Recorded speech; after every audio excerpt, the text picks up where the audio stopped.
Welcome back to Vegan Sing. I can't do the sign language today. V-S, Vegan Sing. We're making calzones. Get excited. Every New Yorker's best friend. Obviously, there's a twist. You know what the twist is? It's vegan. So let's get started. Ayo chaliye.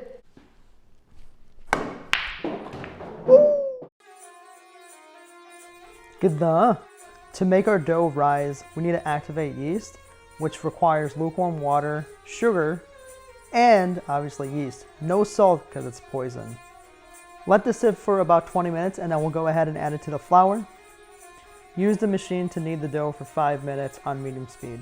To get the perfect texture, we're going to cold ferment the dough for at least 2 days in the fridge.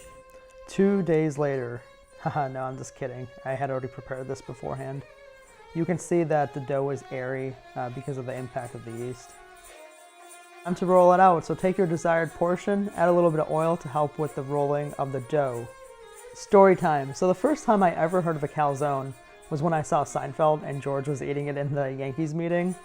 And I always wanted to try a calzone, but I didn't have it for the first time until what am I doing? The first time when I went to university, and I loved them. Okay, so as I finish rolling up this, I'm gonna go ahead and prepare the filling for the calzone. I'm gonna keep it simple. You know how life is, man. Simple is the best. Just gonna use some peppers and onions, saute them, add a little bit of oregano. That's it. Feel free to use whatever you desire. Main thing is make sure it's low moisture because you want a nice crunchy calzone. The high moisture will, make it break or whatever, so it's not as much fun. I'm gonna also add some vegan cheese. It's not the same, but it does give it a nice flavor.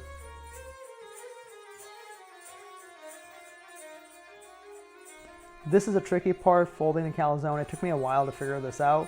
You want to drape, not stretch the dough. If you stretch, it'll rip the dough, and that's no fun. I had some excess dough, so I just cut it, and to seal the edges, it's no rocket science. Just press it.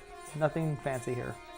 Preheat your oven to 350 degrees. That's a must, and then cook it for 30 minutes, and it comes out nice and golden brown. It's so beautiful.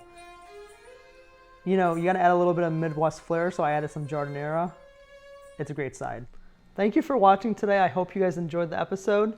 So before we end the day though, we forgot something. The Punjabi word of the episode. Today's word is van shako because this calzone is just way too big for one person. Van shako means to share with others. So make some calzones, de van shako. Thank you.